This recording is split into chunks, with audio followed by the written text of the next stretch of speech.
Hey Shopify stores, I'm Azam and I am an automation expert.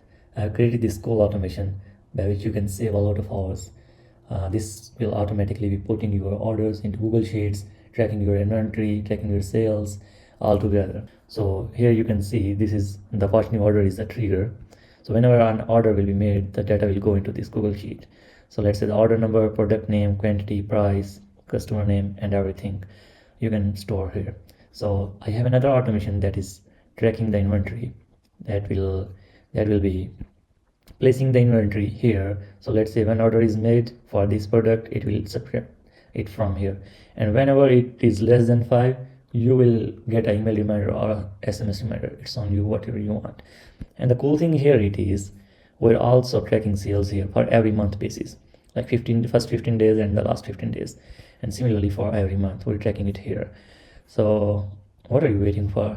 Just ping me on my WhatsApp number or on my email, or just book a meeting on my calendar and get this automation with a suitable price. Thank you.